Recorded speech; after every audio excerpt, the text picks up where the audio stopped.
Okay. I got arrested after the accident. Hi, it's Robbie from Southern California. I'm going to talk about two subjects today. We're going to talk about the hummingbirds, kind of an update on what's going on with them, and the Orioles.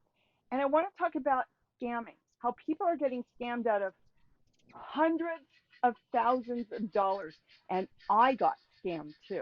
So let's talk about that because I don't want you to get scammed and how we can prevent that. So let's start off with the hummingbirds.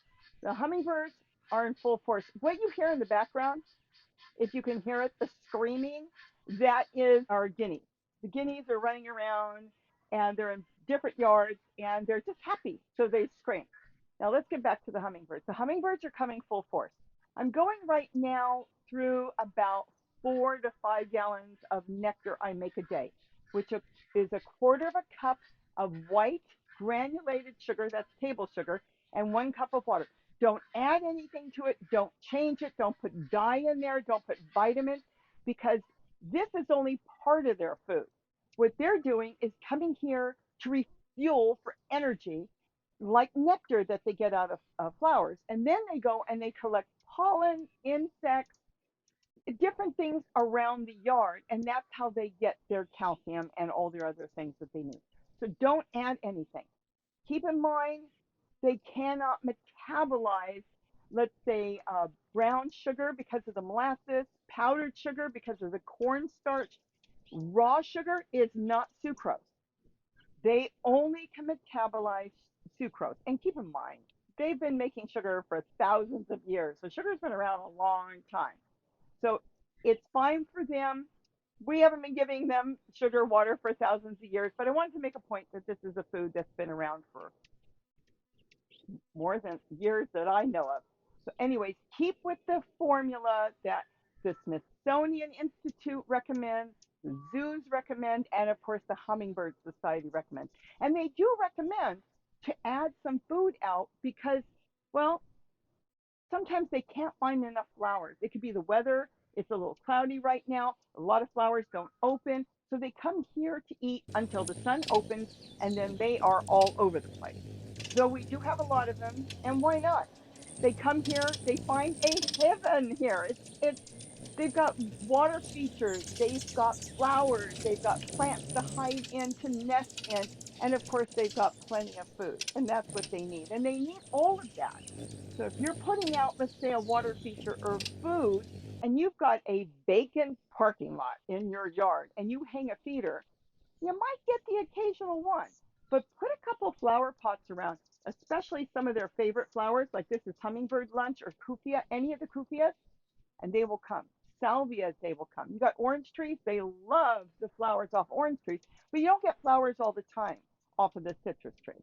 All right, so all in all, the birds are doing great. They're nesting all over the place. They're almost at the end of their nesting season. So what you might see now are the babies coming out. The Orioles have nested 1, 2, and 3 times.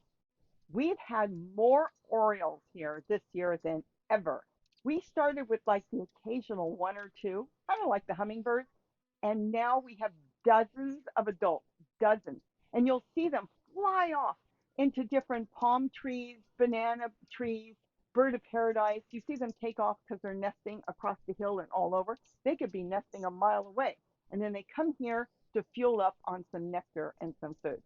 The thing is, originally when I started with Orioles, which was interesting, is if they saw me, they darted. So I didn't know how many I had. They might come here, see me in the kitchen window, like you're in the kitchen window, take one look at me and go, whoa, we don't know what that is, or we don't know what she's going to do. And they would dart off. So I get a flash of yellow because we have the hooded and we have the bullets. Those are the two we have here. And so that's how it started. Then they had to nest babies here and there, and the babies would come and they look in. They even look in the window. It's like, she doesn't look so bad. There's a protection there. And so they started to feed. And over the past few years, the ones that are now here, the adults would be the babies that were raised in the area, most of them, and they know me. So I can be standing here a lot of times and they will come down. Though they're not as friendly as the hummingbirds, they're still weary, or leery, I should say, about, people, but that's okay.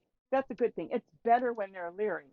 and stay away than come and then get whacked by something or accidentally a cat or something. So they're very aware of their surroundings when they're adults on the Oriole.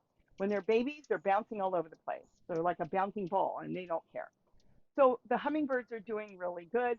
If you've got any questions, if I can answer them, I sure will. I try to go through the questions as much as I can because so many come in, but please put them in there. Because sometimes I may not answer your question, but read through and see, wow, there's a dozen of this. Let's get it on a video or let's get something out there so you can figure out why your hummingbirds aren't coming to your feeder, why they're not using the fountain you made, or whatever it is. We'll try to answer those questions. Well, let's get into the scamming. I was working in the garden. This was a little while ago, and I got one of those scam calls. I saw it on the news last night.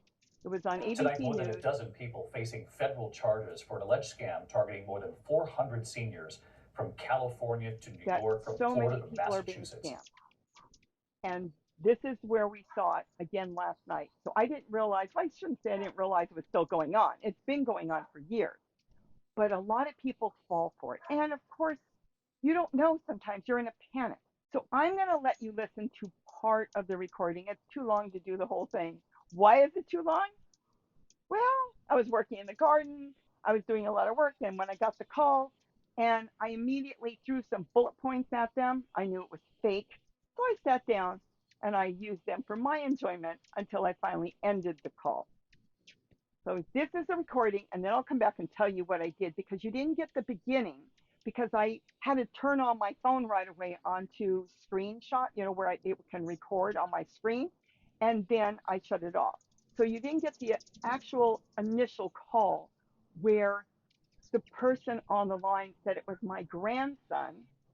And I'll tell you, the voice was so close. Whoa. Harsh! I marvel your ladyship takes delight such a barren rascal. Oh, you are sick of self-love. And I'll tell you why I think it was that good when we come back. Okay. What happened? I got arrested after the accident for reckless endangerment and a DUI. Does my son know what happened? Well, no one knows. You're the first person I called. You shouldn't have taken the car out. You should not have taken the car out. Can you get something to write with? Well, what do you want me to write down? I have a pen. I'm going to give you the name of this attorney. He said he can have everything dismissed and kept off my record. I gave him your number. I don't know why he hasn't called yet. His name is David Romo. I think you need to call your dad. I think my son will understand.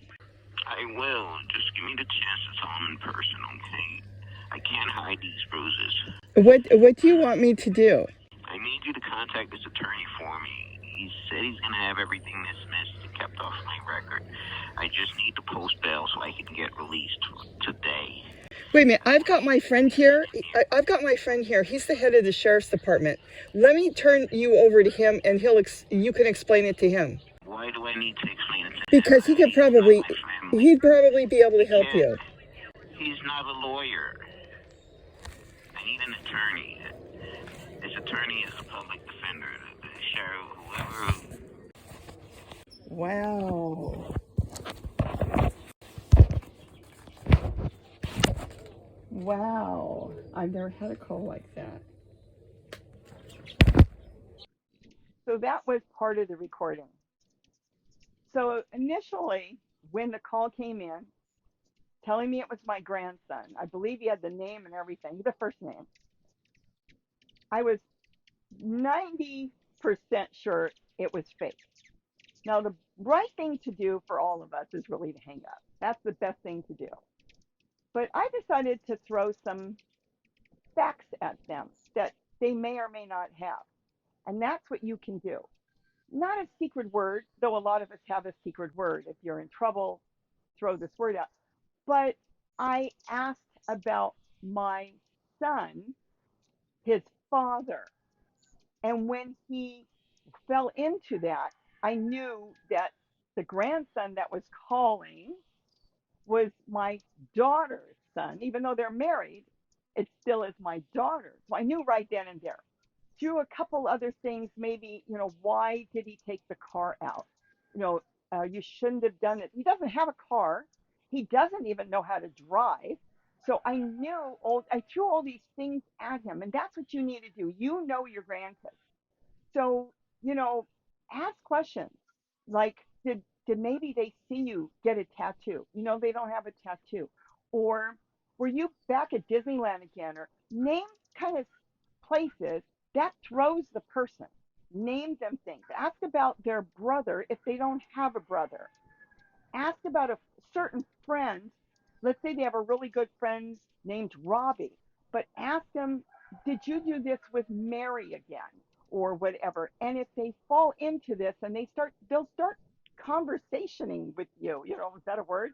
And that's when you'll realize the whole thing is fake. So I kind of dragged it on for a while until I was done resting and I hung up. So obviously, a lot of people are getting these calls. Now, why and how did they have his voice so close? Gary and I kind of have a theory. He does a lot of gaming online all over the world. That's how the gaming is. So somebody recorded his voice and they got somebody that was very close to his voice. And that is what threw me at first because it was very similar. Not exactly, but similar. It wasn't just a guy calling, hey, grandma. Had the voice very close to how he sounds. And that's why I first pulled back besides hanging up and threw these questions. So think of some questions that you can throw at them. And if they answer them wrong, don't jump to conclusions if they got it right, because they might have guessed right. He might say, how's your sister? I don't have a sister. You mean my brother? And he does have a brother. Get another question in there. The color of the car, anything, restaurants, places he goes, whatever you can think of at the time, and see what he comes back with. How come you haven't come to visit? He was just there. I've been wanting to help you or talk to you. Why didn't you come visiting? He'll tell you why he didn't, but he was there yesterday, right? So kind of get that little conversation going. And then at that point, if you're bored, hang up. And if you feel like carrying it on, preach the Bible to him. Do what you want. But the thing is, don't ever send money because that's what this caller wanted, money for his attorney. I threw all kinds of stuff at him. You never send money. You get off that phone, call the police. You'll have the phone number on your phone. But the thing is, it's fake. So the number that comes up is not the right number. I've had my own number come up before because they can feed in other numbers. I've even had scam callers where I've called that number back and the person was in South Carolina who had the same phone call from me, but it wasn't me. And we talked for a few moments. So they got scammed with my number and I got scammed with their number. So those numbers you see come up, that's why sometimes you grab them because it's in your city, or you think it might be a friend's number because it's so close. These are fake numbers. So keep that all in mind. You can call the police, but they've cut our police department and our sheriff's department and everything around here so short, and there's so few people now. They're not really going to do much. They may come out and do a report. I think at that point, as long as you haven't given them any money, they're not going to do much. They can't hunt everybody down, but that's up to you if you want to call the police. I mean, that you can do. But that was the last call I got. I think they figured, oh, she's on to us, and they scratched my number out, and they haven't called back on that particular scam.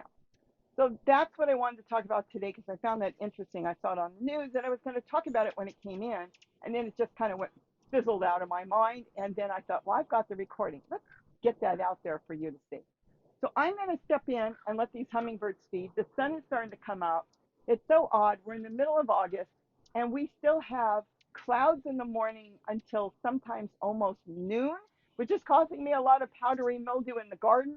But, I'm still growing a lot of plants. I think next year I'm going to alter the plants a little bit so I have a good mix and match. And now I'm getting ready to start my fall garden. If you want to hear what I'm going to plant, go ahead and leave the comments underneath. Leave comments if you've been scammed. I want to hear what kind of scam you got because it's interesting and you might have gotten scammed in a different way, something else we may need to think about. So I hope I've given you some ideas and tips, not just on hummingbirds or Orioles or gardening, but don't let those scammers get you and don't give them any money. So with that, have a wonderful day and don't forget to eat what you grow. Boy, Do I wish I could grow sugar, but I'd never be able to grow enough. We buy it in 50-pound sacks now, and when I order it, I usually order 3 to 4 stacks. But I love it. I don't go anywhere, so this is my entertainment. I want to go on vacation or a staycation, I should say, and just hang out in the kitchen, hang out on my deck, and just watch the birds. Don't I, guys? I don't think they can see you, but oh, but they can see you. Aren't you beautiful young male Annas? Just starting to get the color in the neck. Bye bye. Zoe, what would you like me to sing you? Hello, it's another day. It's a day to garden and do hummingbirds too. All the hummingbirds love you. Do you think the hummingbirds love you, Zoe? I think they love Zoe too. And what would we do without the hummingbirds?